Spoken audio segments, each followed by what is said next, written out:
Dans un instant, vous allez entendre la romancière et poétesse d'origine bulgare Kapka Kasabova lors d'une rencontre enregistrée jeudi 23 septembre 2021 à la librairie Ombre Blanche pour son ouvrage Guerre et paix à travers les Balkans, paru aux éditions Marchiali. Bonne écoute.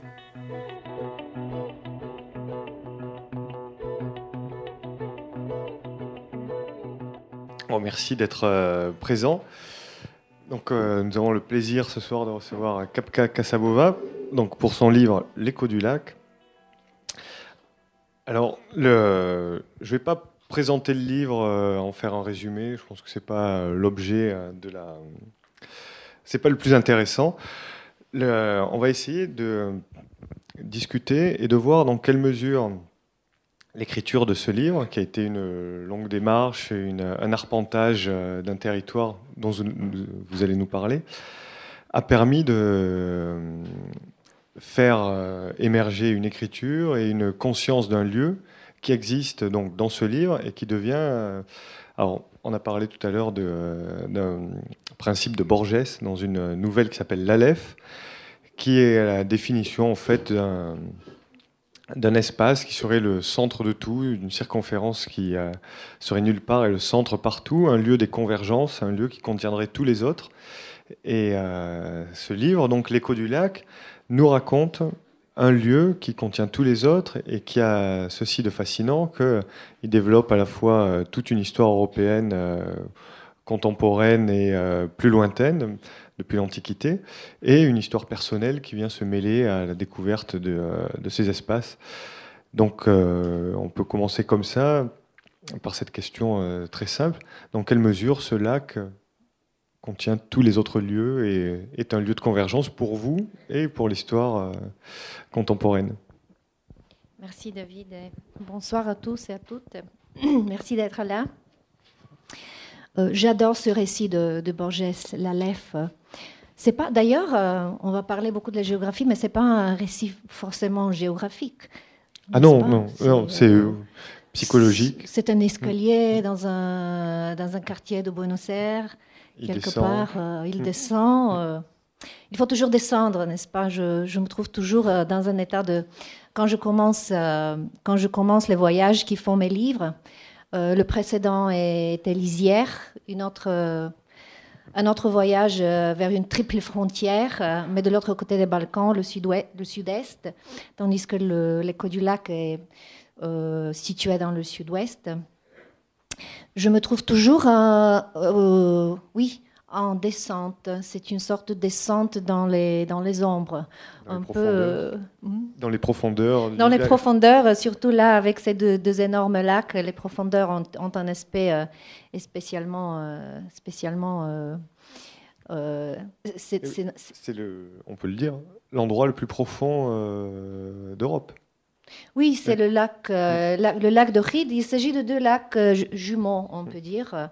Parce qu'ils sont liés par des rivières sous-terrestres, tandis que sur la Terre, c'est-à-dire au niveau surface, ils sont séparés par une montagne, la montagne de Goličica, une montagne, comment on dit, enfin, le mot m'échappe, mais c'est pas important. Donc, cette idée de descendre vers les racines, ça fait partie de la motivation qui me mène vers ces lieux. Et dans le cas du lac, c'est un lieu, c'est une matrice, c'est littéralement le lieu de ma grand-mère. Donc il y a toute une histoire maternelle que je voulais suivre un peu, découvrir un peu, parce qu'il s'agit toujours de découvrir, de ne pas savoir auparavant et de découvrir ce qu'il y a dans les profondeurs. Donc je suis retournée, c'est un retour, en effet, c'est un retour qui était, en effet, qui maturait pendant toute ma vie, car j'ai grandi avec ma grand-mère, une figure très importante, très puissante dans mon enfance, qui est morte assez jeune. Et l'été, elle portait le lac en soi. Comment c'était cette expression d'Agnès Varda si tu ouvres les gens, tu trouveras des géographies dedans. C'est quelque chose comme ça? Ah oui, c'est exactement ça. Oui. Vous connaissez, c'est d'un de ses films, j'oublie lequel.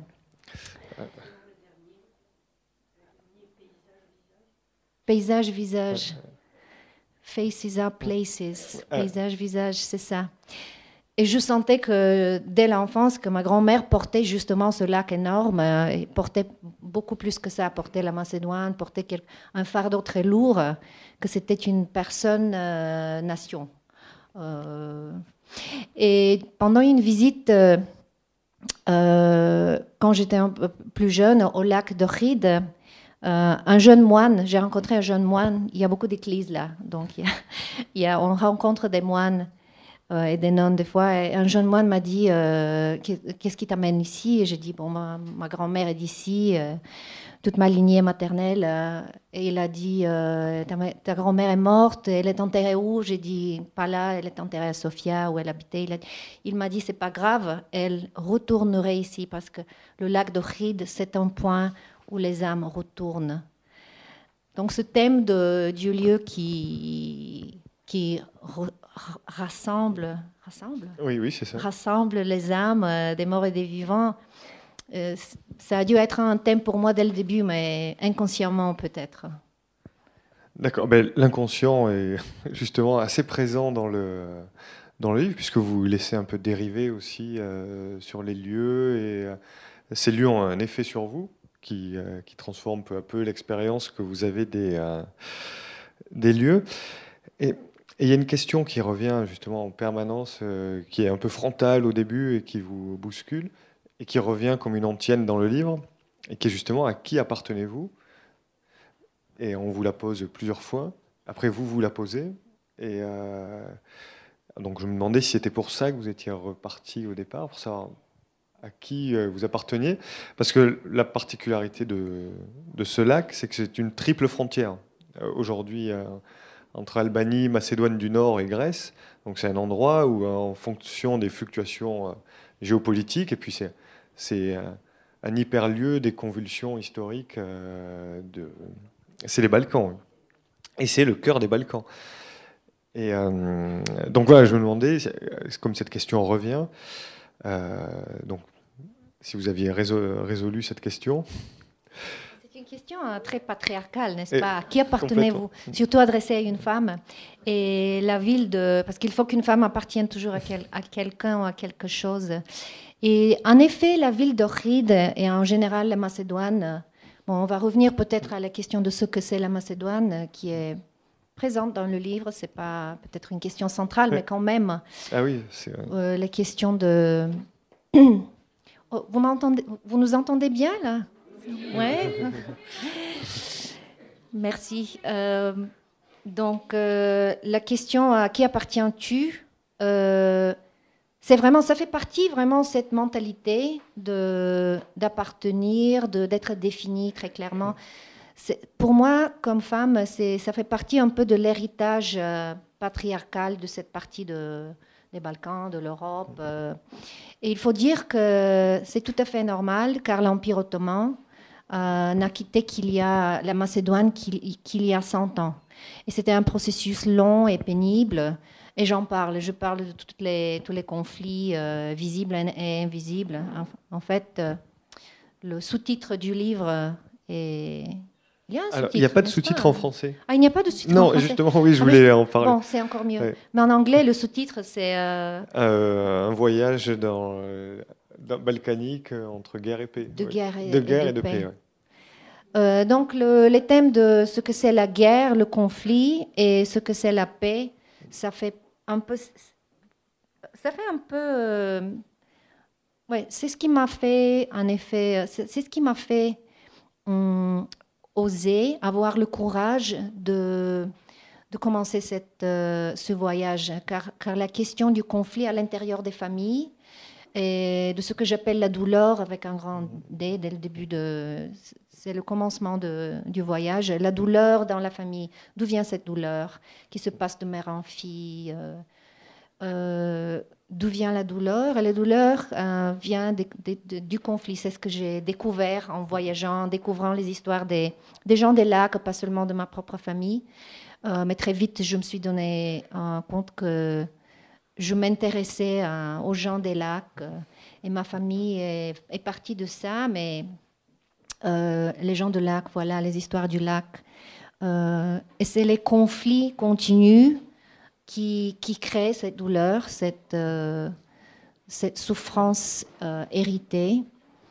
Et c'est un peu le début de l'enquête.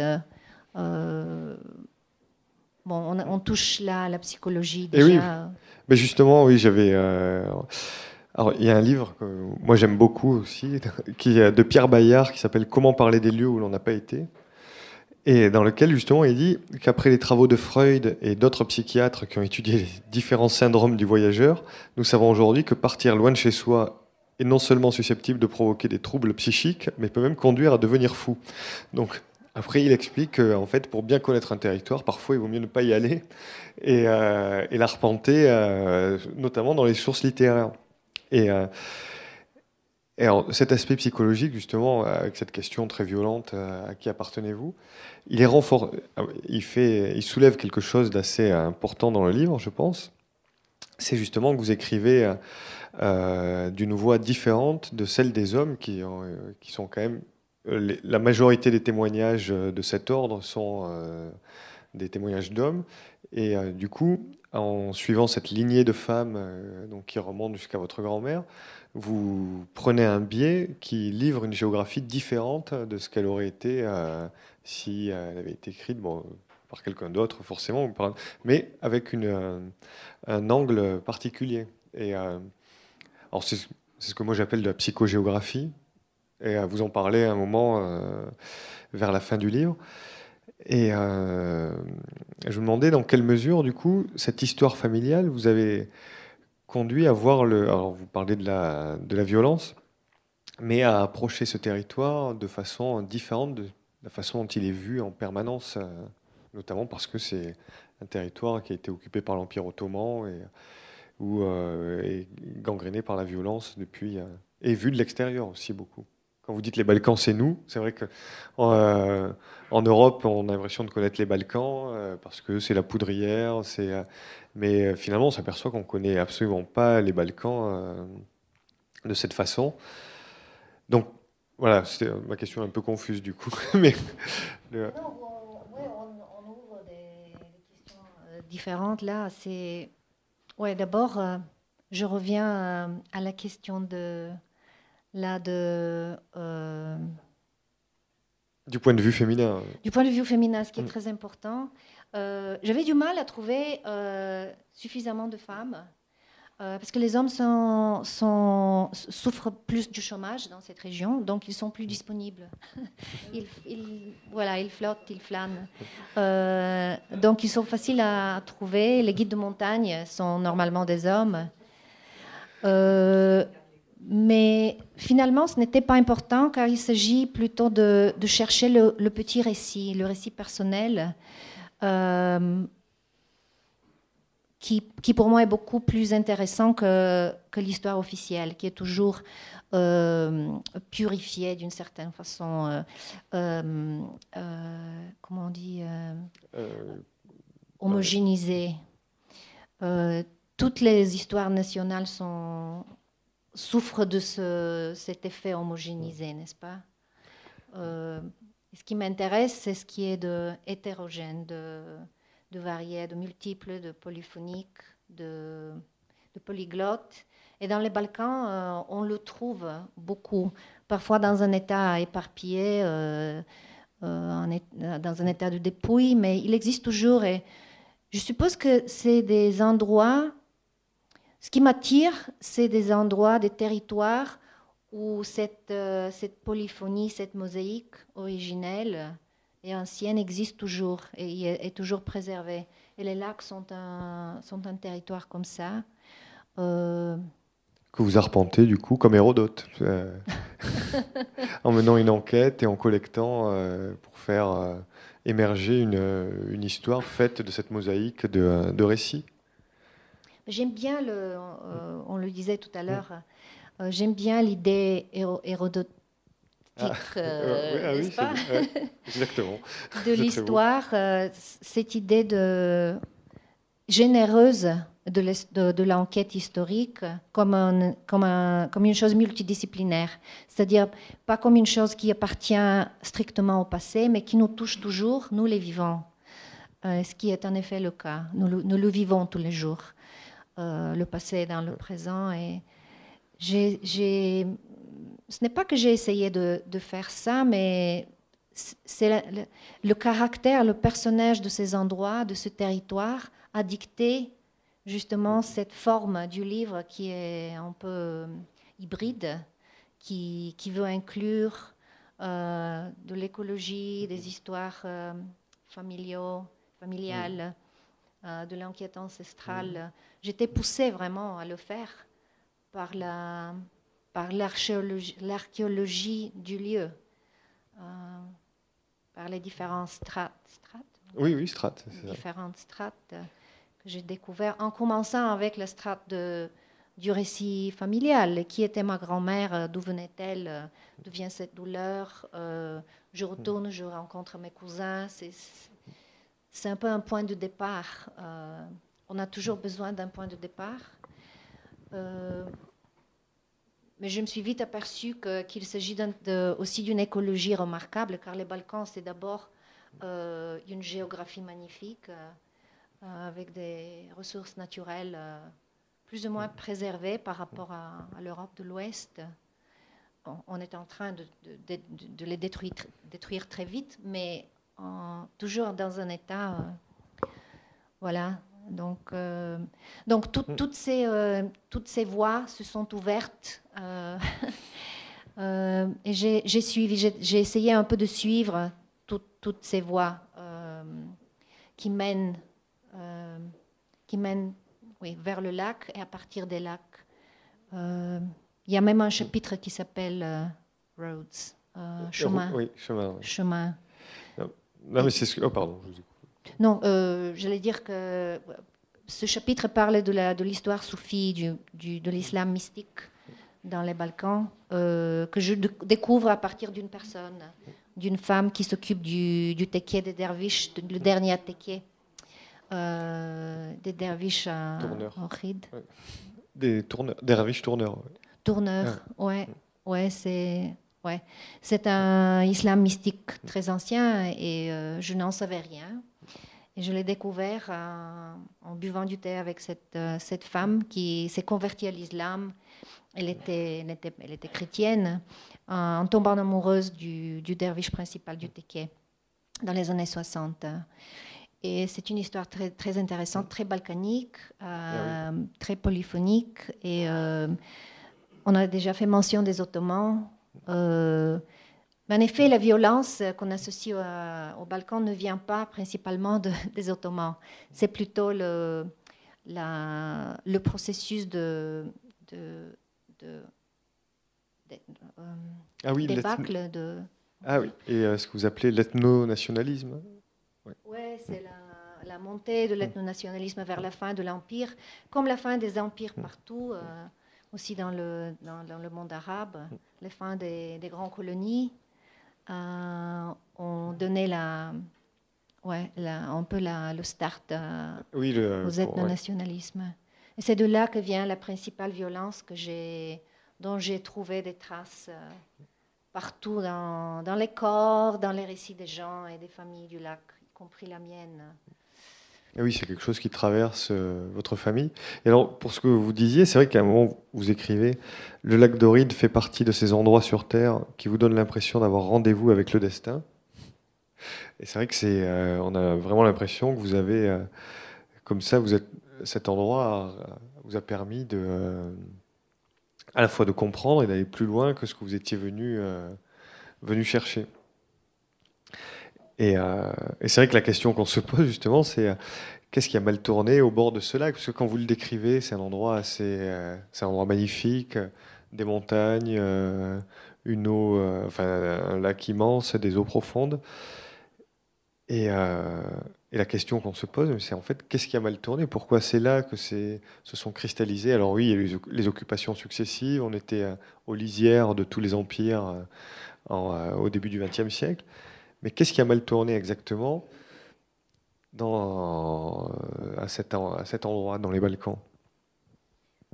C'est la même chose qui a mal tourné partout, c'est-à-dire c'est la guerre, c'est les conflits, c'est justement la création de ces frontières artificielles entre les gens.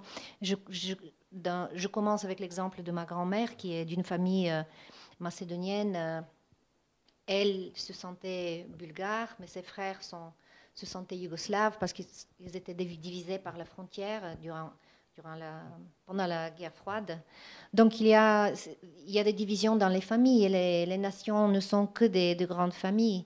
Donc en prenant l'histoire d'une seule famille, on peut voir en microcosme l'histoire d'une nation ou même d'une famille de nations comme sont les Balkans. Et c'est vraiment quelque chose d'universel, je crois. Si on prend n'importe quelle frontière politique, par exemple la France et l'Allemagne, on trouvera des histoires pareilles, mais un peu plus écartées dans le temps, un peu plus distantes, peut-être dans le temps vis-à-vis les derniers conflits que les Oui, c'est moins. Oui, c'est un passé un peu plus lointain, mais. Mais toujours vivant dans la mémoire collective des familles, des nations. Et là, subit la question. Là vient la question, qu'est-ce qu'on fait de cette mémoire? Qu'est-ce qu'on fait de ce qui a mal tourné et de la façon dont on raconte ce qui a mal tourné pour ne pas répéter les...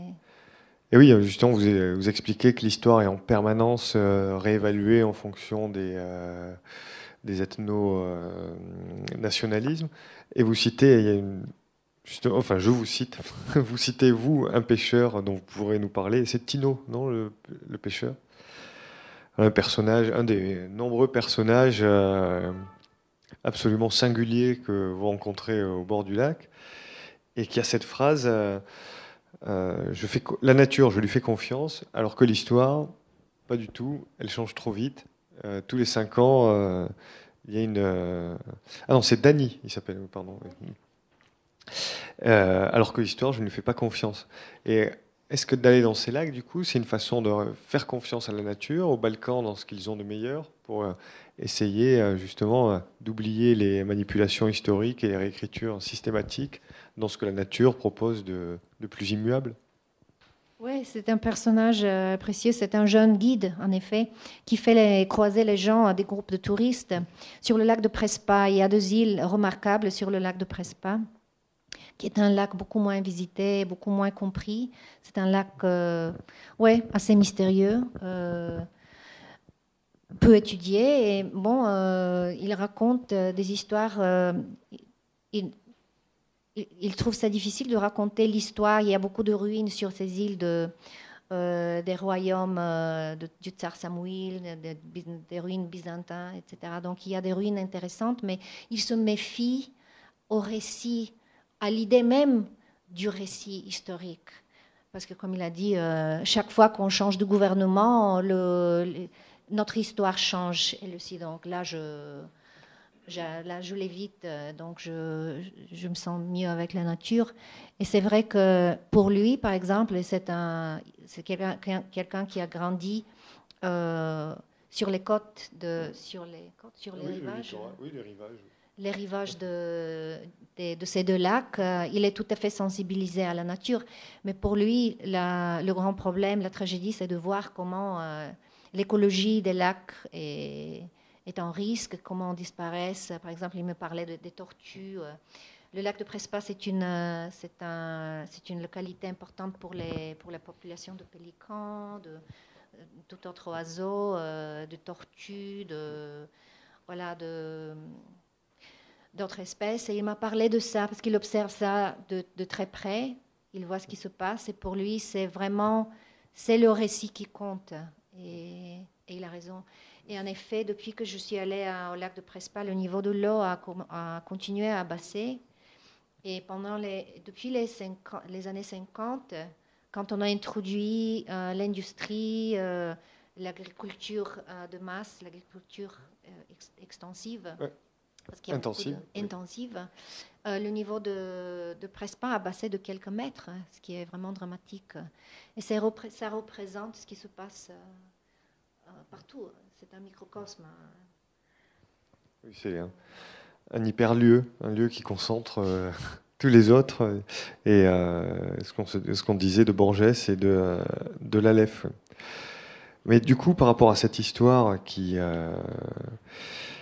s'écrit, enfin qui se réécrit en permanence, on ne peut pas enlever à votre récit que c'est un acte d'écriture, quoi qu'il arrive, et que il y a une médiation entre ce qu'on peut considérer comme la réalité et ce que vous en rendez. Et alors du coup, avec une démarche différente.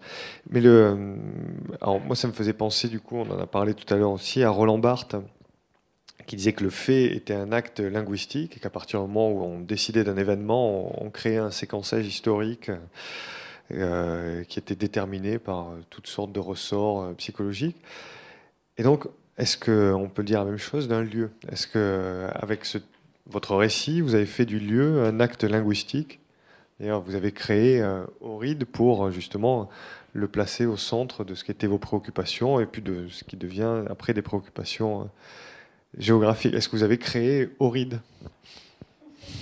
On crée toujours ses propres géographies, c'est-à-dire, je ne sais pas ce que j'ai créé vraiment, mais je sais que j'étais très consciente de la complexité du lieu, des histoires, la sensibilité, l'impossibilité vraiment de raconter une histoire totale, surtout que c'est une zone frontalière triple et que chaque pays a sa propre version de l'histoire qui est très soigneusement purifiée de la souffrance de l'autre. C'est-à-dire il n'y a que nous qui avons souffert, nous les victimes. Donc il y a cette mentalité de victime dans les histoires nationales de chaque pays, là, la Grèce, la Macédoine et l'Albanie. L'Albanie le moins, il faut dire que c'était la première fois que j'allais en Albanie et que j'ai découvert vraiment je n'ai rien découvert, j'ai rencontré. Il faut faire attention à ces mots, n'est-ce pas? Oui, mais quelque part vous avez découvert, puisque nous on le découvre avec vous. Donc. Oui, c'est des rencontres, mais j'ai rencontré vraiment une tradition de tolérance remarquable en Albanie, tolérance religieuse, culturelle, qui n'existe pas, par exemple, en Grèce, pas du tout. Au point que j'ai parlé avec un prêtre dans une église sur le lac d'Ohrid qui m'a dit que sa fille est mariée avec un musulman et qu'en Albanie, il y a des musulmans et des chrétiens et qu'il observe tous les festivals chrétiens, musulmans, Kurban Bayram, Pâques, tout. Et c'est typique pour l'Albanie. C'est comme ça depuis des siècles là. Et c'est préservé, cette tolérance est préservée. C'est quelque chose de vraiment précieux. Et on n'associe pas l'Albanie avec cette remarquable tolérance, parce que c'est un signe de civilisation, vraiment, de pouvoir. Et même dans des récits historiques, des voyageurs qui passent par l'Albanie ottomane racontent comme un Albanais peut visiter une église le matin et une mosquée l'après-midi. C'est tout à fait normal. Et en effet, c'est très balkanique. On faisait ça dans tous les Balkans. Et ça existe toujours, ça se pratique toujours dans une forme moderne, évidemment. En Albanie, en Bulgarie aussi. Ça a été complètement détruit, cette tradition en Yougoslavie, en l'ex-Yougoslavie, par les guerres récentes.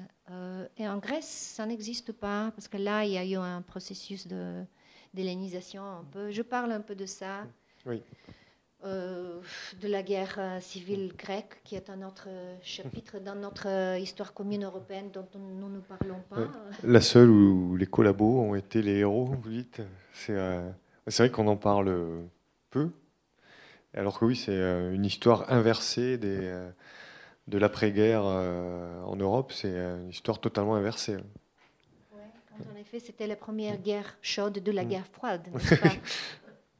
En Europe, oui, j'ai découvert, j'ai fait rencontre, j'ai rencontré un peu voilà, les récits de la présence de l'armée française l'armée française orientale pendant la Première Guerre mondiale, dont je ne savais rien. Et avec ces tranchées creusées dans le granit. C'est vrai que c'est des... Je ne connaissais pas du tout cette histoire aussi, mais du coup, il y a vraiment un témoignage de la guerre creusé dans le granit et qui reste. C'est pas souvent qu'on voit toujours des traces de tranchées de la Première Guerre mondiale, n'est-ce pas? Et non, nous on est habitués au dôme de Verdun et à notre front, qu'on pense être le seul. En fait, pour nous, le front, c'est le front occidental. Et là, on découvre à l'autre bout de la guerre des tranchées creusées dans le granit. Mais c'était justement le front macédonien Macédoine qui était clé dans la guerre, voilà, et qui passe une partie du front macédoine passe par Galicica qui divise les deux lacs. Et c'est là que j'ai trouvé avec un guide de montagne ces traces de tranchées, et il m'a raconté, et puis j'ai fait ma recherche, et oui, il y a des récits, il y a même des récits français de soldats français. Et écossais aussi qui étaient participants dans cette guerre. Et c'était entre l'armée française orientale du côté albanais et l'armée bulgare. Et ils se sont battus d'une façon passive, c'est-à-dire ils étaient face en face pendant 4 ans sur ces montagnes, jusqu'à, comment on dit, l'armistice. Jusqu'à l'armistice. Ou la fin. Il n'y avait pas de vainqueur. Il n'y avait pas de... Oui, jusqu'au cessez-le-feu, oui, l'armistice, l'arrêt des combats. Ouais. Et c'est sur le sommet, ce sommet tellement symbolique, européen, pas balkanique, européen. C'est d'un symbolisme tout à fait européen que j'ai eu une expérience pour moi très importante. C'est un point important dans le récit, je crois, avec ce guide de montagne, Angelo. C'est un local en macédonien, où on a eu un conflit au sommet de la montagne. On s'est disputé, si on est bulgare, on s'est disputé en effet, on s'est disputé sur une fleur. J'ai cueilli une fleur. Il m'a dit, mais qu'est-ce que tu fais là? Qu'est-ce que tu as fait cette fleur? Qu'est-ce qui t'a fait? C'est un Edelweiss. Et puis j'ai eu horreur. Et d'un coup, on est passé de l'amitié au sommet de la montagne au conflit brutal au niveau verbal. Et c'est là que j'ai vraiment vécu ce moment où la paix change en conflit, en guerre. Et puis qu'est-ce qu'on fait? Comment on retourne à la paix? Comment on retourne à l'amitié? C'était un moment assez profond pour moi, parce que c'est un lieu de guerre où beaucoup d'hommes ont souffert et mouru, y compris mon arrière-grand-père. Il faisait partie de cette guerre. Tout le monde, tous les hommes ont été forcés dans une armée ou une autre, et souvent il y avait des fratricides, il y avait des situations de frères contre frères. Et on parlait de ça avec mon guide Angelo avant de se trouver sur ce sommet. C'est peut-être l'énergie du sommet qui nous a un peu déclenché, qui nous a tourné en ennemi. Mais c'est vraiment ce qui m'intéresse. La géographie et l'histoire, oui. Mais ce qui m'intéresse, c'est vraiment les profondeurs psychologiques de comment ça tourne mal, comment on arrive à ce que ça tourne mal entre des amis, dans les familles, entre des... Voilà,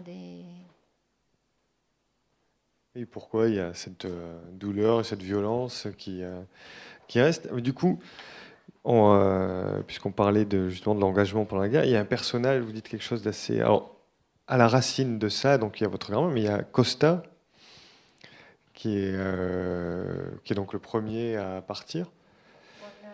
Ouais. Et à un moment, vous dites, s'il avait fini au fond du lac,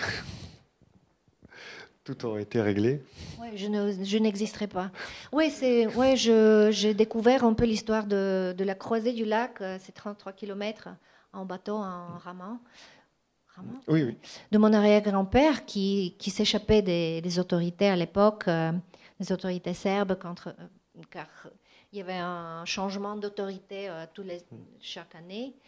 Et donc, cet échappement, il y a très peu de... On ne parle pas dans la famille. Dans toutes les familles, il y a des choses dont on ne parle pas. C'est souvent les choses les plus importantes. Et cette croisée, bon, je ne sais pas comment il l'a fait, mais je voulais le suivre un peu en croisant le lac. Ce qui est impossible, en effet. Parce que la frontière entre la Macédoine et l'Albanie, et dans le lac de Prespa aussi la Grèce, ne peut pas être croisée. C'est-à-dire, cette frontière n'existe pas, c'est une frontière dans l'eau, donc dans les têtes des gens. Mais on ne peut pas la franchir. On ne peut pas la franchir. Et si tu vas en bateau, tu ne peux pas aller jusqu'à un restaurant. Là-bas, le restaurant albanais, tu peux entendre la musique, mais tu ne peux pas y aller. Il faut le franchir par terre. Donc, c'est vraiment la folie des frontières artificielles, les frontières qui ne servent à rien. Ouais, tu le ressens vraiment sur l'eau. J'espère que ça va changer. Mais il y a une certaine inertie du conflit, une inertie des frontières qui est... Puis on a l'impression que maintenant elles sont fixées, ces frontières, et que du coup, on apprend, les habitants apprennent à vivre avec, s'en satisfont, se créer des fausses ruines, on en parlait, et que du coup, on va vers un statu quo où au contraire c'est complètement instable encore. Je pense que le destin de chaque frontière, c'est de tomber, n'est-ce pas? Comme j'ai parcouru pour Lisière, mon livre précédent, j'ai parcouru un peu le mur de fer, on dit le rideau de fer. Le rideau de fer, dans une partie de triple, la Turquie, la Bulgarie et la Grèce, en commençant par la mer Noire. Et donc, en parcourant un peu... tu vois, il y a des traces du rideau de fer dans certains endroits, tout à fait envahis par la nature, par la forêt, mais tu vois un peu à quoi ça ressemblait. Et c'est vraiment pitoyable, ça n'a pas l'air tellement sinistre, mais ça a tué beaucoup de gens. Et tu vois vraiment pourquoi le reste du rideau du fer, la majorité, c'est des centaines de kilomètres, a été recyclé par les gens locaux, du fer recyclé. Voilà, et c'est très symbolique aussi qu'on recycle les frontières. On recycle les frontières quand elles tombent, et la nature envahit tout. C'est la nature qui a le dernier mot, finalement. Et je pense que ça sera ainsi avec les lacs aussi. C'est une question de temps. Oui, c'est pour ça que le livre commence avec Henri David Thoreau, qui a plusieurs références du coup régulières à la conscience écologique. Vous le dites d'ailleurs, il y avait bien longtemps que nous étions déconnectés de la Terre. Et du coup, on sent que justement, l'espoir un peu l'espoir, c'est celui d'une sorte d'éco-géographie qui rendrait au lac ce qu'ils ont de plus commun, c'est-à-dire un espace sans frontières, mais qui est déterminé par ce qu'ils ont toujours été, c'est des étendues d'eau au milieu des montagnes. Oui, je voulais juste dire quelque chose sur cette question de l'écologie qui est inévitable en parlant des lacs, en parlant de n'importe quoi de nos jours, on ne peut pas éviter. Mais c'est vraiment frappant que c'est un endroit où on a essayé de détruire, de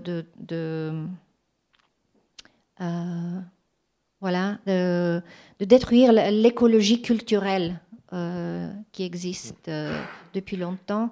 On n'a pas réussi.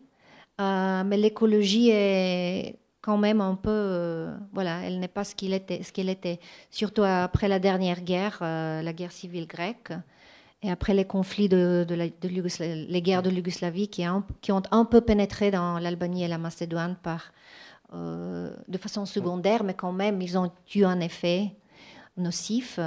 Donc l'écologie humaine, je pense de plus en plus en termes d'écologie, parce que les communautés humaines sont aussi une écologie où il nous faut une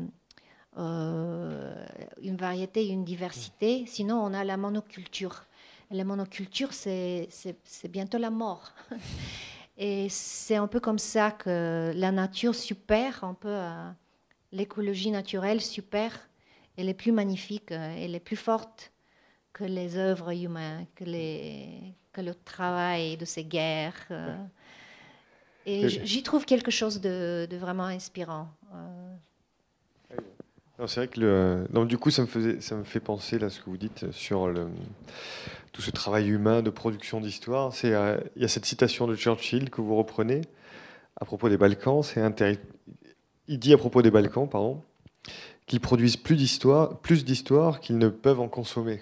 Et c'est vrai qu'on a l'impression, au bout d'un moment, d'une saturation de l'espace par l'histoire, et elle déborde partout, mais un peu comme une overdose ou quelque chose, un trop-plein qui sature les gens, dont ils n'arrivent pas à se défaire, et qui empiète sur leur vie, jusqu'à les empêcher de vivre sereinement dans un espace qui pourtant semble...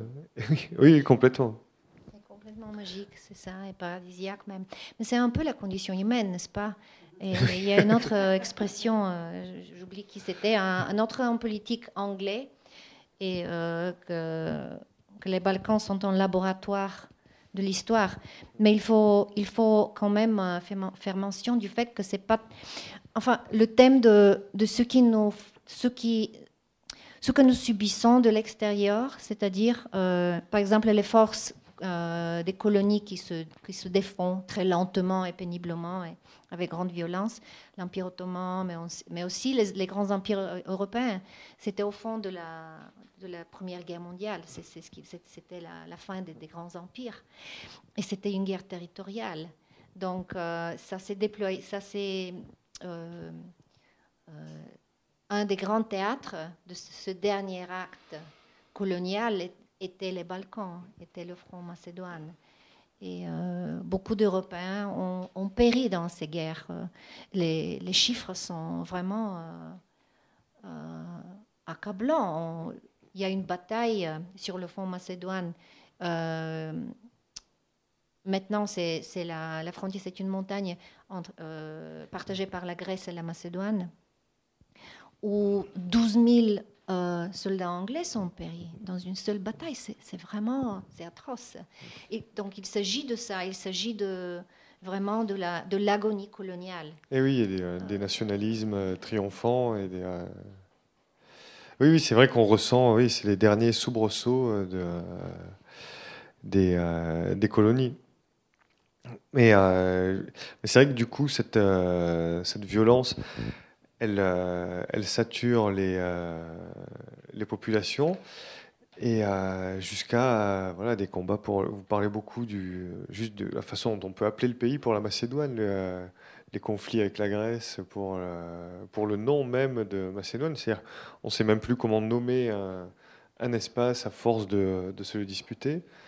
Et c'est vrai qu'on a l'impression par moment d'une impasse psychologique totale qui a complètement qui est venue des soubresauts historiques et qui a totalement pris l'esprit des habitants. C'est un peu ce que Michel Foucault disait avec le biopolitique. C'est à partir du moment où on a remplacé le pouvoir sur un territoire pour le remplacer par le pouvoir sur les personnes, on a créé en eux des failles d'ordre quasi géopolitique qu'on ne parvient plus à régler après, parce que ça a ouvert dans les psychologies personnelles ou intrafamiliales des conflits qu'on ne peut plus régler après par un traité comme à Versailles ou après 95 pour l'ex-Yougoslavie. Et ça, c'est ça qui est très réussi, c'est que vous descendez vraiment dans les profondeurs du lac et des psychologies des personnes qui sont profondément liées à cette géographie. Mais c'est ce qui m'intéressait le plus, en effet, parce que c'est personnel, parce que j'ai vécu avec ça dès l'enfance, avec cette psychologie cette psychologie catastrophique. On s'attend toujours à de mauvaises nouvelles, on attend toujours qu'il se passe quelque chose, que ça tourne mal. Et d'où ça vient? Ça ne vient pas de nos propres expériences, ça vient de l'expérience de nos aïeuls. Et d'ailleurs, j'ai découvert un livre superbe d'une psychiatre française, Anne Schutzenberger, qui a écrit un livre sur la psychologie. C'est basé sur des cas réels avec qui elle a travaillé, la psychologie transgénérationnelle. Ça s'appelle Aïe les aïeuls. Et il y a vraiment des cas, il y a des histoires qui sont difficiles à croire, mais qui sont réelles, de familles, de comment, par exemple, des maladies ou d'autres expériences parcourent les familles pendant des générations, pendant des centaines d'années même, parfois. Et je m'intéresse à cette question de comment ce qui se passe dans un territoire, dans une géographie, nous rentre dans le corps, de mère en fille. Comment ça forme, comment ça modèle des mariages, des relations dans la famille. Parce que nos corps ne sont qu'une petite partie du corps de la Terre. Donc cette synergie entre humain, la santé humaine, la psyché humaine et la psyché. Oui, oui, la psyché de la Terre. Ça m'intéresse beaucoup. Je voulais arriver à quelques éclaircissements en voyageant autour des lacs, à travers les lacs. Et justement, je raconte l'histoire d'un homme, un ami, en effet, qui est grandi en Australie, Nick. C'est à travers de lui et de sa famille. Il est de la même génération que moi. Il a mon âge. Mais son histoire familiale, pour moi, c'est l'histoire de la Macédoine, c'est l'histoire des Balkans. C'est... voilà, et c'est à travers de cette histoire que nous tous, nous deux, essayons de... Nous avons fait un voyage ensemble autour de la partie grecque du lac de Prespa. Essayons, lui aussi, se pose ces questions toute sa vie, ayant grandi avec des grands-parents totalement traumatisés, avec une grand-mère qui s'est échappée à la guerre civile grecque en laissant deux petits-enfants, en immigrant en Australie où elle se marie une seconde fois. Donc, voilà, c'est des vrais gouffres, les gouffres de la guerre et de l'après-guerre, les gouffres qui s'ouvrent dans la psyché des gens, dans les familles. Et ensemble, on a essayé de parcourir un peu cette psychogéographie de nos aïeuls. De nos aïeux. Non, nos aïeux, oui, pardon. Oui, de nos ancêtres. Voilà, c'était la seule façon la seule façon possible de faire ça pour moi, à travers la géographie et les traces de ces événements, et à travers de ce qu'il me racontait. Et bien sûr, sa famille, son histoire familiale reflète la mienne. Et en effet, les lacs, c'est un endroit de réflexion, de toutes sortes de réflexions, géographiques, psychologiques, narratives. Voilà, tout est doublé là. Et oui, du coup, c'est ce qui produit un livre un peu inclassable, voilà, de non-fiction, de psychogéographie, de récits, de poésie par moments, et qui se transforme en témoignage sur ce qu'a été le lac, sur ce qu'il représente pour les personnes qui l'arpentent. Et pour le coup, moi, ça me faisait penser au livre de Paul Veyne sur Palmyre, qu'il a écrit à partir du moment où Daesh a commencé à détruire les sites, en se disant qu'un jour, il ne resterait pour connaître Palmyre que les livres, donc soit des sources antiques, soit de ceux qu'il avait connus, et comme lui avait passé sa vie à arpenter, donc il en livre une vision de Palmyre. Et là, on a l'impression que cet écho du lac, c'est aussi une vision des Balkans, et qui sera amené un jour à devenir un témoignage de psychogéographie ou de géographie tout court, tellement il est intime et intense. Et il produit une écriture. On a l'impression que ça agit sur votre écriture, et que c'est le territoire qui finalement, au bout d'un moment, vous conduit dans votre travail d'écrivain. Les lacs sont vivants, c'est des êtres vivants, la nature est vivante. Et malgré que j'ai puisé beaucoup dans des sources littéraires dans ce livre, donc j'ai j'ai lu des écrivains de la région, mais aussi des écrivains qui ont écrit sur la région. Donc, le regard à la fois intérieur, de l'intérieur et de l'extérieur, car c'est un peu ma position à moi aussi. Je suis à la fois balkanique, mais je n'habite pas dans mon pays natal depuis 30 ans, donc je suis un peu dans les deux. Le outsider et le insider. Oui, c'est point de vue extérieur et intérieur. Mais c'est oui, c'est par moments presque du Hunter Thompson et de la gonzo géographie. Vous vous immergez totalement dans l'espace que vous décrivez. Alors c'est ce qui est remarquable dans le livre, c'est que à la fin, on a l'impression de quasiment mieux vous connaître que les Balkans eux-mêmes. Enfin, on a voyagé autant dans votre propre univers familial, psychologique et personnel que dans les Balkans.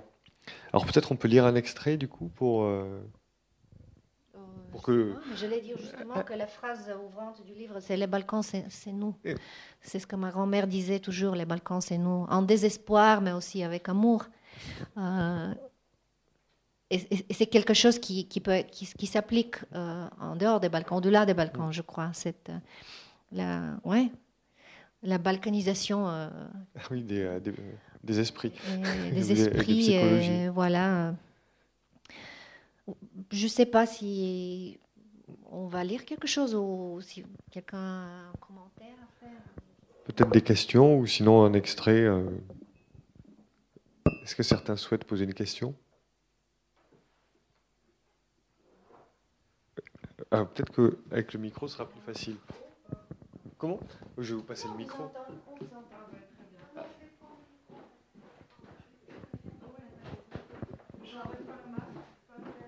Si tu peux l'enlever pour parler. Merci. Oui, alors tout d'abord, je suis donc comme vous une expat depuis presque 30 ans. Et j'ai voyagé un petit peu comme vous à travers les terres. Et donc, votre livre m'a beaucoup touchée à plusieurs égards. D'abord, vous m'avez permis de redécouvrir un peu l'histoire de la Bulgarie. Et j'ai appris beaucoup de choses avec vous. Et je me suis rappelé beaucoup de choses avec vous. Ensuite, je suis très très fière de vous. Je suis fière du succès de vos écritures, si je peux me permettre, et aussi du fait que vous ayez gagné le prix Nicolas Bouvier, parce que je trouve que vous êtes que c'était un amazing storyteller et que vous êtes aussi talentueuse, conteuse d'histoires. Voilà, donc j'ai eu beaucoup de plaisir à lire votre précédent livre et j'ai hâte de lire celui-ci. Et on avait deux questions. On se posait la question, en quelle langue écrivez-vous? Est-ce que... En anglais, voilà, d'accord. Et ensuite, une autre question, sans limite, mais vous sentez-vous citoyenne du monde, ou est-ce que si vous deviez vous définir, vous serez plutôt bulgare ou citoyenne du monde? Ou alors une autre réponse. À qui appartiens-tu? On retourne à la question, n'est-ce pas? Bon, je ne sais pas, je pense que réellement, j'ai été formée d'une façon... je suis grandie en Bulgarie, donc j'ai été formée jusqu'à l'âge de 18 ans en Bulgarie. Donc, je reste toujours balkanique de façon émotionnelle, mais intellectuellement, j'étais formée dans le monde anglo-saxon, parce que j'ai fait mes études en Nouvelle-Zélande. Et depuis des années, je vis en Écosse. Donc, il y a peut-être... je ne sais pas, mais je pense qu'on est tous un peu comme ça. On est tous mélangés. C'est une question de... Voilà, je ne me définis pas.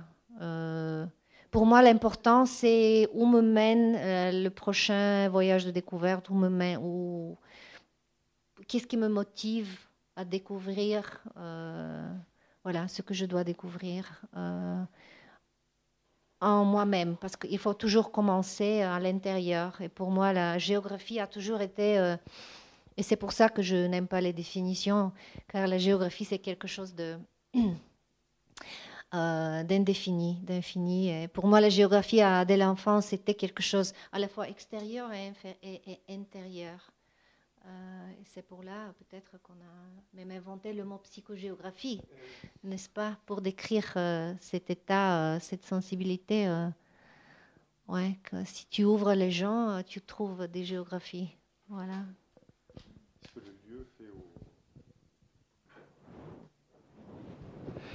Il y a ce roman de Yann Sinclair, du coup, qui a beaucoup de succès dans les pays anglo-saxons.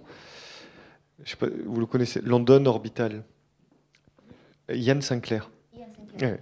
Voilà, alors, pour ceux qui le connaissent ou pas, il arpente la M65, qui est la plus grande autoroute urbaine, donc c'est celle qui fait le tour de Londres. Et donc c'est un romancier, poète, et qui décide de faire le tour de la suivre à pied, pour voir ce que produirait sur lui un urbanisme absolument pas fait pour les êtres humains. Et il se dit que il habite un lieu, donc Londres, depuis toujours, qui est de moins en moins compatible avec ce qui est la base de la vie humaine, c'est-à-dire la marche, l'échange, les actions du quotidien qui nous conduisent normalement à avoir des échanges dans une géographie déterminée par nos usages. Et là, il se rend compte qu'il vit dans quelque chose qui, en fait, n'est plus déterminé par nos usages, mais par d'autres buts. Et donc, il fait vraiment le tour de la M65 à pied, ce qui est quasiment impossible à faire. Hein. Il rencontre des personnes, interlopes, beaucoup de problèmes matériels pour traverser.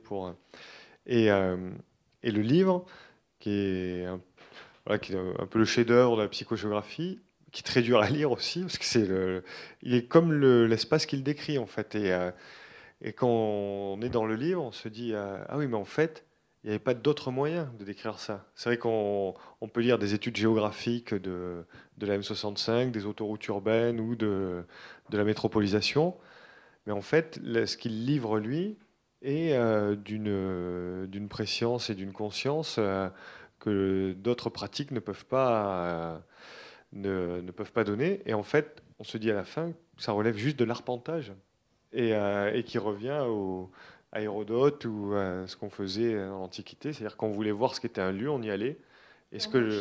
On marchait. Et le lieu produisait des choses sur celui qui marchait, qui décrivait, autant que sur l'espace qui était décrit. Je pense que c'est un peu un thème assez actuel de la marche, du retour à la marche des choses un peu plus lentes, de la vie plus lente. Et certainement dans la littérature anglo-saxonne, il y a maintenant une nouvelle vague d'auteurs, de livres qui retracent les vieux sentiers. Cette idée de marcher à travers un paysage, un terrain, d'une façon intime, donc l'intimité avec un terrain. Et oui, créer quelque chose qui soit... Il y a un Français aussi, Jean Rollin, qui fait beaucoup ça. Il a par exemple essayé de traverser le détroit d'Ormuz à la nage. Donc, enfin, il raconte comment il se prépare à traverser un espace qui en fait est un des principaux lieux de la mondialisation, de transfert de pétrole, de transport de pétrole, et qui avant était un lieu de passage traditionnel. Mais ça, du coup, mais là, vous livrez, et alors, justement, j'y reviens, tous ces récits de psychogéographie sont souvent des récits d'hommes, et très rares aujourd'hui sont les récits écrits par des écrivaines, du coup, et ça le rend, enfin, pour moi, extrêmement singulier. Et c'est aussi un des grands mérites de votre travail.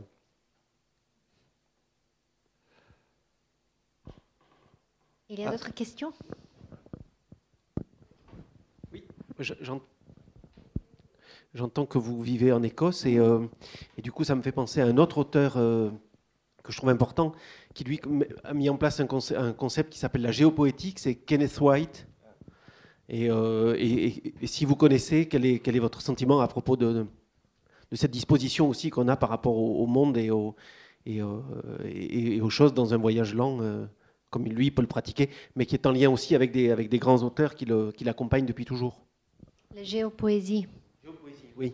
Ouais, c'est un bon compagnon à la géopolitique, n'est-ce pas? Ah oui.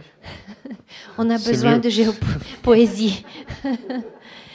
Ben, peut-être, ouais, c'est l'autre jour, j'ai fait une conversation comme ça avec un journaliste italien et il m'a dit, tu sais ce que j'ai remarqué dans Lisière, c'est que, et c'est le même dans l'Écho du lac, c'est que tu parles beaucoup plus de montagne que de nation. Et c'est un peu comme ça, c'est parce que les montagnes sont plus intéressantes. Euh, Peut-être, mais on peut parler justement de la géopolitique, on peut parler des nations en parlant des gens de montagne, on peut parler de nationalité en parlant d'autres choses. Donc on peut, euh, on peut faire on peut écrire de la géopolitique à travers de la géopoésie, je crois. Enfin, quand je dis on, c'est ma façon de m'approcher à ces sujets énormes. Et oui, la compagnie littéraire, c'est assez important pour moi aussi. C'est toujours le cas, mais c'est un choix de forme. Il s'agit d'un choix de forme. À quel point ton récit sera littéraire au-delà de l'expérientiel. Oui, de l'expérience. Oui, oui, expérimentation. Donc pour moi, l'expérience des rencontres humaines au niveau humain avec des gens vivants, c'est aussi important que le contexte littéraire. Oui, voilà, et la compagnie littéraire que je tiens. Ouais.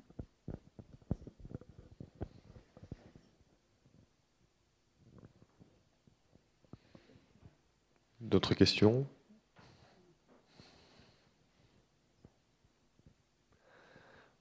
Bon. Bien, ah oui, on peut lire un extrait, pardon. Oui, oui, un peu. Une dizaine de pages. Installez-vous confortablement. Alors, j'en avais sélectionné 2. Et donc, c'est au centre du livre et c'est, à mon avis, un passage qui montre assez bien le but de l'enquête et une partie des résultats et enfin, de ce que produit le territoire sur vous-même. Donc, si ce séjour m'avait permis de voir sous un angle neuf les mécanismes de la dynamique familiale et d'apprendre à connaître le pan macédonien du lac d'Oride et ma famille très accueillante, une chose était sûre, le vrai voyage, au sens le plus large du terme, ne faisait que commencer. Restait encore à découvrir quel aspect les schémas familiers revêtaient au sein du paysage plus global et pourtant moins connu des lacs. Il y avait l'Albanie, il y avait le lac Prespa, à plus haute altitude, voilé de nuages et de légendes, à peine exploré et ayant mystérieusement très peu fait couler d'encre. J'avais le pressentiment que la suite du périple serait moins prévisible, mais pour l'instant, je saturais tellement d'un point de vue émotionnel et sensoriel qu'il me fallait m'éloigner d'ici pour digérer. C'était vital. Et alors je trouvais que c'était un passage assez représentatif du livre, parce que, alors, pour le dire trivialement, vous prenez pas ça à la légère. Vous n'y allez pas juste pour, en se disant, bon, je vais aller là-bas pour écrire un livre sur le lac d'Oride, parce que on sent que, au bout d'un moment, oui, le lieu agit sur vous et quelque chose se passe qui détermine totalement votre écriture. Et c'est à mon avis une des grandes réussites, il y en a d'autres, du livre. Ouais, merci Kapka, c'était très agréable. En tout cas, félicitations pour ce livre, qui est vraiment un des très bons romans enfin, roman, voilà. Enfin, moi, j'ai pas de mal à appeler ça un roman, en fait. C'est vrai que c'est publié comme de récits du réel ou de littérature du réel, mais moi, j'ai pas de problème, en fait, à partir du moment où on écrit, de considérer que c'est une œuvre de type roman, enfin, on peut appeler ça un roman. Mais Borges appelait toute son écriture fictionnes. et oui, voilà, mais moi je pensais à un historien français, Alain Corbin, qui disait par rapport au témoignage historique, il disait qu'un paysan au 19e siècle, à partir du moment où il écrit pour raconter sa vie, il s'extrait du milieu qu'il entend décrire, parce que de toute façon, dans un monde où la culture était si peu partagée, le fait de pouvoir le faire ou d'avoir envie de le faire faisait de lui quelqu'un d'exceptionnel, et à son titre, son témoignage était à prendre comme justement un aspect de la mosaïque et pas quelque chose de global. Et là, on sent vraiment cette importance de l'écriture. Bravo. C'est tout ce que la réalité surpasse la fiction, c'est ça Oui. l'expression « reality is stranger than fiction ». C'est ça. Vrai, Mais la fiction permet de comprendre la réalité. S'il n'y a plus de questions, merci à toutes, merci à tous d'être là. Merci beaucoup.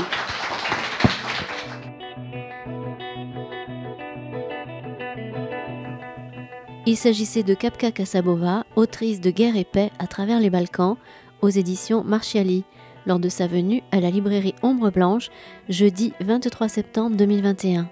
La rencontre que vous venez d'écouter a été réalisée et mise en onde par Radio Radio.